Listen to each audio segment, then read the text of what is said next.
and today I am joined by singer, songwriter, producer Josetta, who just recently dropped her debut EP, Digitally Altered, which we are going to talk about. But before we get into that, we can kind of travel back in time a bit and work our way up to Like, this point. And so we can start back with songs like I'm in Love with You and Habitat and Just a oh, Dream. Yeah, I know. You knew this was coming. guys. This real I already knew, yeah. stripped back kind of bedroom pop sound. So what Mhm. initially gets you into making and posting original music? What makes you say, "Hey, maybe this is something that I could do"?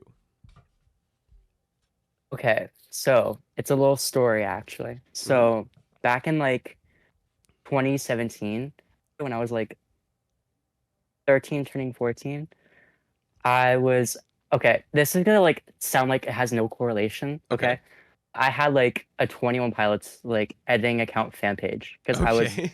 obsessed with that band in like middle school. And I would like post edits and stuff and whatnot, and the account had like 1,000-ish followers, not too big, not too small. Um, and I had this friend named Elise, who was like a bigger editor in that like little like editing community for like 20 Pilots. They had like Right. 20,000 followers, I think, maybe Okay. more. I don't know. But one day they made an edit and used one of their original songs that they made on GarageBand, and they posted like a Tyler Joseph edit of that, and it like blew up, and everybody was like, "Holy crap! Oh, Tyler makes music. That's crazy!" And so I was already friends with them, and I didn't really know about that like at all. So I kind of just like listened to the music, and I was like, "This is cool." And one day I was like, "What if I started writing songs? I mean, like I have a ukulele. I could like try that." And then I did, and I gave up for a while, and I just stopped writing. And then like in 20, like oh, actually I lied. It wasn't 2017. It was like 2018, 2019. Okay. My bad. Okay. Okay. But 2020 rolled around, COVID happened, and I was bored in quarantine, and I was like, okay, I'm gonna start writing songs again because like, what do I have to lose? And I wrote this song called Pet, which I posted and then I deleted because it was cringe. um, and I've then heard that one I a lot. I've posted, heard that one a lot. oh my God, yeah, it's very cringe. It's like, I'm surprised if anybody's found it. It's like lost media now. I can't even find it. Whenever I interview So people, like, I'm always like, "Okay, well, let's talk about the earliest public work that we can because I know that you've deleted yeah. stuff." And then I wrote I'm in love with you. Okay. And I had my friend Neo draw the cover art for me. And it like got like 20,000 streams on SoundCloud. I was like, what the hell? This is crazy. So it just motivated me to keep learning and like producing and like doing other things. So I started learning production, and I dropped Habitat, Just a Dream, and I gave up and like found my style. Hmm. And now I'm here. Yeah. And over time, kind of moving forward from those tracks, and there's a discernible presence of you injecting more electronic and glitchcore and kind of pop sensibilities into your work. Yeah. Over time, how do you think that from that point, maybe compared to now, like how has your approach to your sound and your approach to the songwriting process grown and developed over time since that early those early works? I would say like first off, I learned more instruments and stuff. I don't only play the ukulele now, and I'll only write my songs on the ukulele. I started learning production like I said. I went from Soundtrap to FL Studio in like 2021, and I started using FL Studio like constantly. Just like started learning about all the niche like little like music production things I could learn, and like mixing and mastering. Yeah. And now like I guess like my workflow is like I kind of craft these songs instead of just like sitting in front of my computer microphone and like singing with my ukulele and just like doing that and just like posting it. Like I like actually take my time with my lyrics and like my production and my work. And yeah, I Yeah. guess that's a way I could put it. And also I'm a lot more vulnerable. Like I don't write stupid songs like I'm in love with you. No offense to that song, but full offense. Um like I actually like write about my experiences and like kind of treat songwriting as a diary compared to like what I did at first, writing about Yeah. nothing. So You maybe over yeah. time you've kind of developed the songwriting ability to be able to be able to be vulnerable and to be able to pull Yeah. from these things. And maybe this is the product of you becoming more experienced and nuanced as a producer. But ever since dropping Habitat in early 2021, for the most part, you have included instrumentals and acapellas with each one of your releases. Mhm. So do you find Yes. that other musicians remixing and altering your work and having an open invitation to do so can show you new sides of something that you've already created and finished? Yes, like I love that. Like I love remixes and stuff and like seeing like remixes of all like my favorite artists and their work and seeing what people could do with it. I just kind of like wanted to like put it out there and see what people could do with it. And I've heard some pretty great ones. I mean Mhm. like Lixelated made a few remixes of some songs from the EP. Jish made an unreleased remix that I'm not going to disclose too much because but and that was great. And I've heard like other like remixes that people have like sent to me. Like somebody made a remix of The Perfect Actor, like Mhm. sampled it, and it was like amazing. So like I don't know, it really means a lot that like people are like able to take my work and create it into something new, and I think that's really beautiful. Yeah. So yeah, And then shifting gears a bit, I'm gonna put you on the spot a little bit if that's okay. So you've had a lot I'm of scared. you've had a lot of goals over the years, right? And in case you have forgotten Yes. them, don't worry. I'm here to remind you. Some of your goals Oh include, Lord. all right, in August 2021, learn a piano. In September of 2022, collab with the artists that you love. In March 2021, finish a lollipop without chewing it. And in Ah, January 2025, drop more music and become a better producer. So, my question for you yes. is, what are some short or long term goals that you have set in your sights for this year or just the coming years going forward? You know, you're coming off of the release of your EP. What is next? What are you Yeah. hoping to accomplish? Right now I'm working on another EP because I kind of want to like experiment a little more and try and find a little more like I kind of want to like I don't know. I just don't want to make the same stuff over again. So I'm just like Yeah. gonna throw out a bunch of random songs and see what like sticks. And try new things. I really want to find some sort of an audience. I mean, I found like a few people, which is really cool. Shout out Olive. Um, and like, you know, all that. But I like want to see if I can like get my music to as many people as possible and see if like those people can like use my music as like an outlet for like their feelings and like how they're doing and like just use it as like a support system because that's like what all my favorite artists are for me. Hmm. I just kind of like want that. And also like to go on tour would be a dream. Oh my gosh, I want to go on tour so bad. Like, please, Josetta, future Josetta, if you're listening, please tell me you went on tour. Please, that would be awesome. But yeah, I don't know. I just kind of like want more people to hear my stuff and to continuously grow and just be the best artist I could possibly be. Yeah. I don't know. And then kind So of moving on a little bit to the topic of crossing mediums in your art, you know, to kind of sort of move in the direction of digitally altered. You just yeah, released the horror music video. So, you know, yes, how was the process of planning, filming, and editing this music video? And, you know, did you have a set yeah, vision going into it, or are you kind of doing it piece yes. by piece and figuring it out as you go along? Okay, so the Hoarder music video was the second music video I've ever had for one of my songs. The first one was 333. And that one, I really didn't have a set vision in stone. It was just like my best friend, Noel, and I, who I've known since like middle school. Okay. Hmm. They like major in like film and stuff at our like community college we go to. And we get like a bunch of equipment like we could borrow and like rent out. So Noel was like, "Hey Joe, like what if I like shot a music video for like one of your songs?" And I was like, "Ooh, listen to this song and let me know what you think." And I sent 333 and we just worked on that one. That one was like kind of chaotic because we didn't know what we were doing. We lost footage while like Oh recording it. Like there's so no. much lost media. Like the hard drive wiped itself. Oh So shit. Okay. we kind of just like learned from those mistakes.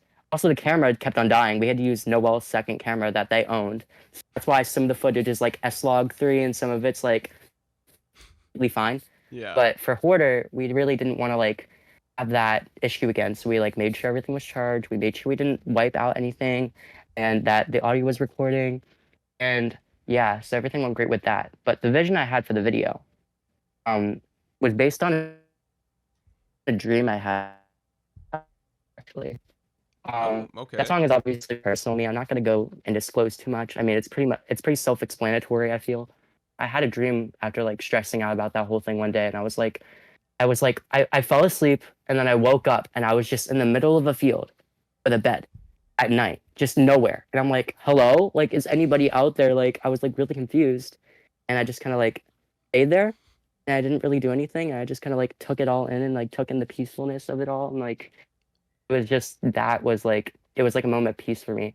But then like randomly, I would like see random shit that would just like appear like this out of the side of my eye. And I'm like, okay, that's a little odd. So I was like, maybe I'll like record this in my voice notes when I wake up and I'll just like, you know, what I could do with it. And I talked with my friend Noel about it, and we just like we're like, that's perfect. We're gonna do that.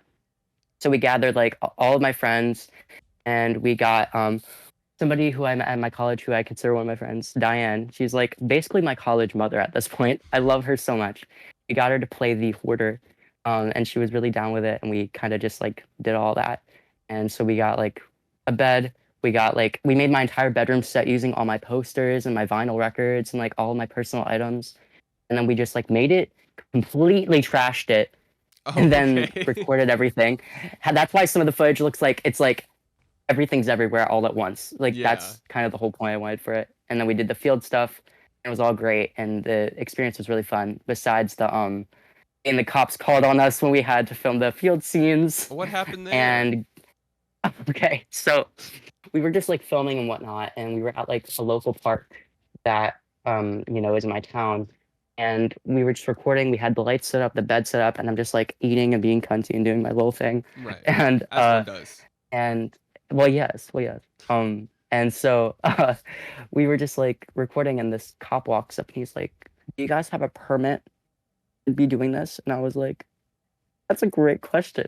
And I was like, "We're almost done filming. Could we just like do like 5 more minutes?" And they were like, "Fine." So they just had their lights on and they just sat in their car, just staring at us like this. And I was like, "Okay." Oh, And cool. so we did Okay. everything. Nothing better to We do. left. Yeah. And that one scene where I'm like picking grass in the field during the video, that was the last scene we recorded. And they were watching us. And it was really fucking awkward. But that happened, which was really silly, I guess. And then like during the like bedroom set one, after we cleaned up everything and left, Noelle, my twin sister, and I, my twin sister Tori and I, like, we went to go get dinner, and we had all the stuff in the back of the car still. And tell me why we got into an accident. Oh my gosh. But it was like a minor accident. Like we had barely hit this like old lady's car. And she was just like, we just kind of stayed there, and she like Noelle walks up to her and was like, "Is everything okay? Like, do you want us to like call the police or something?" And she was like, "The police." Sat there for like 2 hours waiting for the cop to show up just for him to be like, "You guys are fine. There's no damage. We'll get your info." And everything ended up fine. We were good. Yeah. Like, I don't know. Not many people can Insane. say that they've had the cops involved twice with their music video filming. Well, yeah. I mean, but So you know. I have more information that I've dug up on you. Oh Once upon a, God. yeah, this is the last one, I promise. Once upon a Okay. time, you said that if you were the main character of a movie, so this is Mhm. a movie about Josetta, everything about her. Your end Lord. credits song would be "Are We Still Friends" by Tyler the Creator. Now, Well, some time has passed since then. So we're gonna make a new soundtrack for the new Josetta. I need 3 songs that you would put on the soundtrack for the movie about your life. 3 songs. hmm. Okay. Well, I already know one that I could Okay. list off the top of the bat because it's like my one of my most streamed songs of all time. "Royal Blue Walls" by Jane Remover. Like, hello. Okay. I Yeah, mean, I figured that was that coming. song. Well, yes, well, yes. I mean, when is Jane Remover not mentioned at this site of like anything Josetta? Uh, but yeah, "Royal Blue Walls." Definitely a song from Blue Neighborhood by Troye Sivan because that's like Okay. my favorite album of all time. I'm like the number one fan of that album. I swear to God. Like most streamed album, 22,000 minutes. I'm insane. I know. Um, That is but actually, you know what, that might be up at the top. it's one of those. I bet I'm like in the top 100. I think. I don't know, but something from there. Maybe like Serbia by Okay. Troye Sivan from that album because that song is like very nostalgic, hometown vibes. The whole thing. I would say probably this is kind of a sad one, but "Family Line" by Conan Gray. Okay. Not a Maybe bad pick though. Not a because bad pick though. I love that song. Why not? And then obviously "Are We Still Friends" will probably still be credits. Yeah. I'm not gonna Okay. lie, I Okay. love So we're that song. keeping that one. But well, yeah, we're keeping that one. She's not leaving. But yeah, Okay. so And then with that, we can move on to the main topic of discussion here, being your debut EP, Digitally Altered. Got a couple questions about mm, that, a couple of general questions, and then a couple about each individual song. But we mm, can start off with your announcement last November with a track list that's including songs from as far back as 2023. So you're working on this EP yes, for about 2 years, really. At what yeah. point do you decide? It's time. I'm ready. I want to make my debut EP and kind of begin this Mm. rollout of a new project. So Basically, I went through like multiple EP drafts since like 2020. Like, I could list off a few names that were like not it. They Yeah, were like go really for it. like teenage Josetta. Oh, I'd love to hear them. Um, so the first one I had was First World Problems. Okay. I don't know why. I was like, okay, that kind of eats, but it really was like okay. We had that one, and then we had I think it was Human Anatomy That's or a good something, one. which kind of has a ring to it. I'm not gonna lie. I'm like, wait, okay. Might want to keep that And one on the then back burner for the okay, future. pretend you guys didn't hear that, okay? Yeah, yeah. But I'll cut it out. Don't worry. uh, Don't worry. no, no, no, no, no. It's okay. It's okay. But and then there was the no. Let's just leave the next one. Okay. I was just leave the next one. Um, oops. Okay. I had a love-hate relationship with change, which was like, eh. Then like randomly, I was like making the cover art for like the EP, and it wasn't like what it is now. It was actually the Perfect Actors cover art. I had that photo. I literally just took it when I was at an old friend's house, and I was like, wait, kind of that photo looks sick. What if I let me like think about what I could call it? And I was like, digitally altered, kind of has a ring to it. But, like, how could I make that fit? And I was like, hmm. And I just sat on it for a while, and I realized like as I was creating the EP and stuff, it like was basically soundtracking like everything that I've gone through in like the last couple years. And I was like, Yeah. wait, what if like digitally altered to me like means, the things I don't tell people and like the side of myself that I don't show people. Like I'm like putting on a face and I'm like not really parent with the people I love and the people that love me. And yeah, that's kind of just how it all came together, I guess. But Yeah. yeah. And then going into the project, maybe what were the general goals that you're hoping to achieve in terms of like a sonic aesthetic and a structure for the track list? How long? What does it Yeah. sound like? I just basically was just like making random songs and I was like, I need to like experiment and try new things. Like I was like still very much getting into the music scene artists and stuff and like getting into their discographies and it was really inspiring for me. Like I just kind of wanted to have some sort of like electronic and like distortion like somewhere in the EP.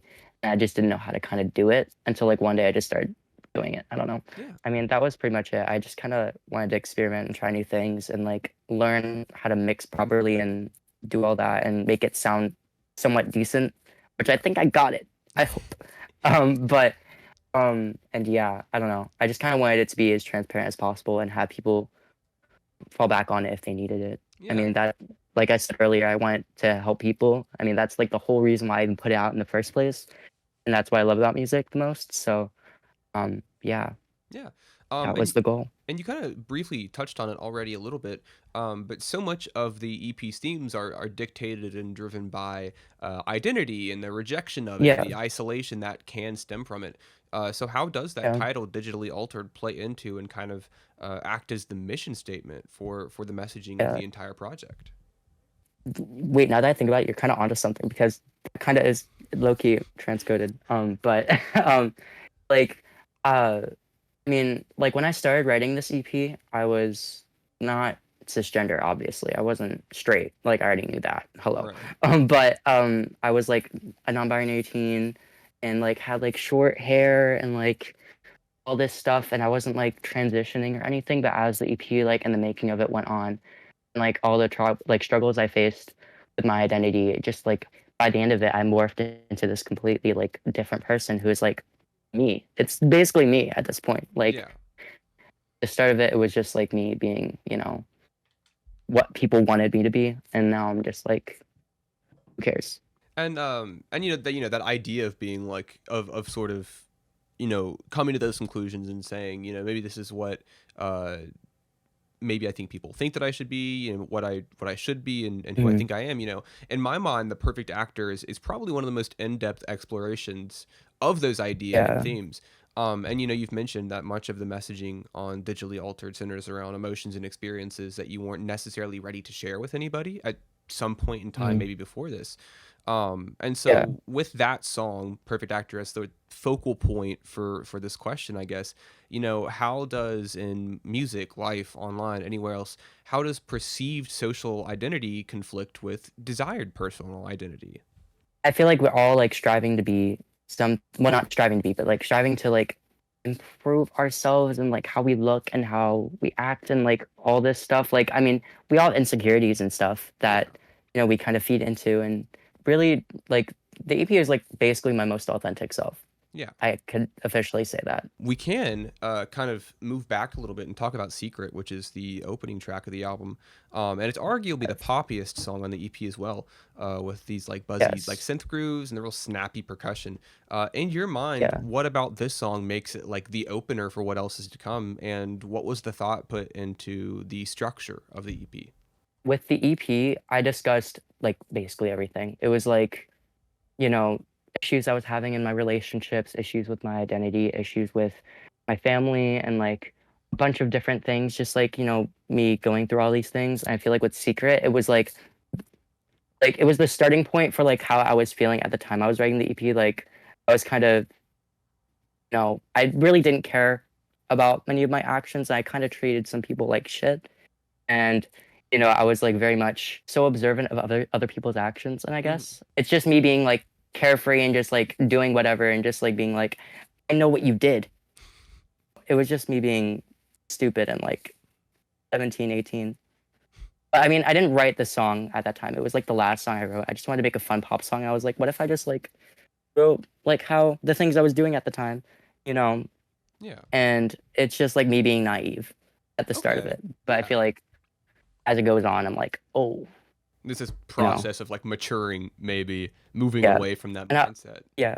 And I also just wanted to start the EP with a fun pop song. It Okay, was like the that's fair. last song I Yeah. wrote for the EP. So like I was just like, fuck it, we're gonna do a fun little pop song because I don't have a fun pop song yet and I've been wanting to make one. So I just made it with Jish and Yeah. that happened.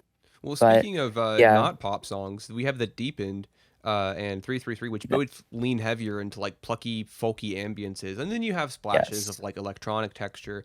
What Yeah. influences and experimentations led to the sort of final sound of the EP? There's a few songs that I started with like FL Studios. Some of them I started with like GarageBand because fun fact, my computer broke midway of like making the EP, Oh so I no. had to like restart a lot of it. Like Quarter had a completely different version, like 2022, and like Deep End and 333. I guess it was just like this is like the start of the story.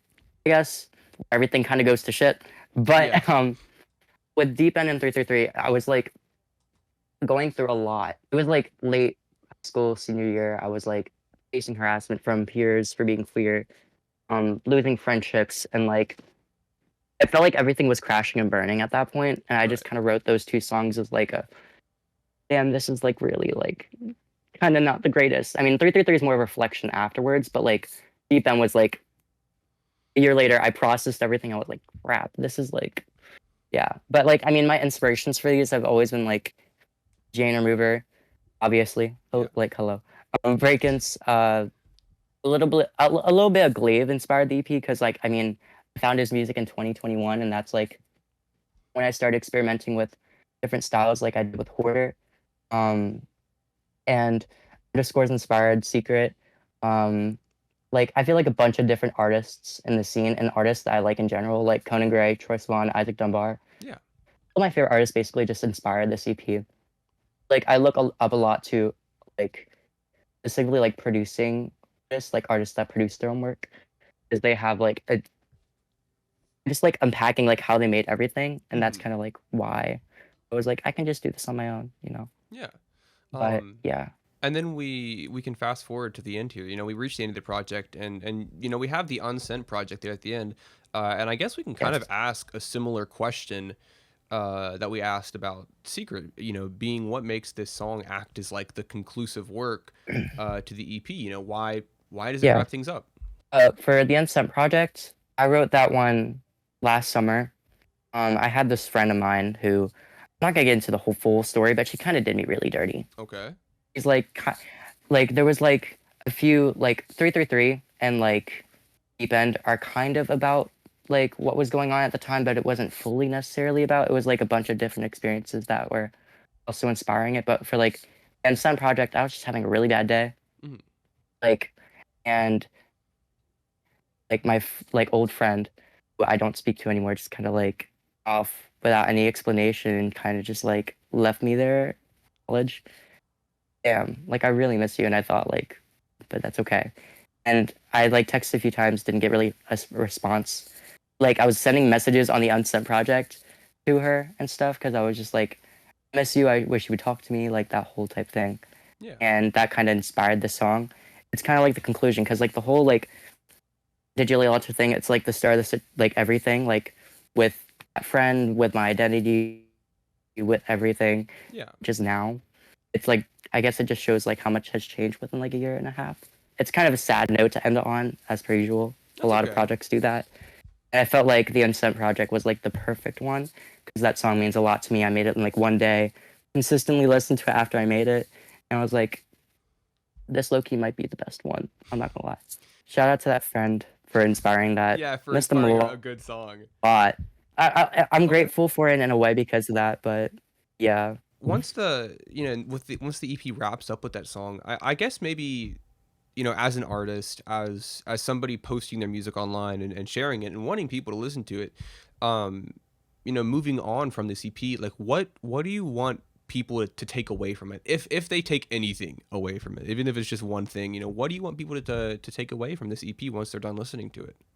Well, I would say that first off, if you relate to any of these experiences, you are not alone in that. Like, trust me. Like, I tend to grapple onto like certain songs and stuff because of their like importance to me that are like by other artists and stuff. And I just, like I said earlier, I want that to be, I guess, what people listen to this EP for. I guess just like go be yourself and just like write music, write good songs, use music as an outlet All because you right. are the best version that is Yeah. ever of you currently. Amen. Like, don't ever change yourself for somebody else or like, do any of that, I guess.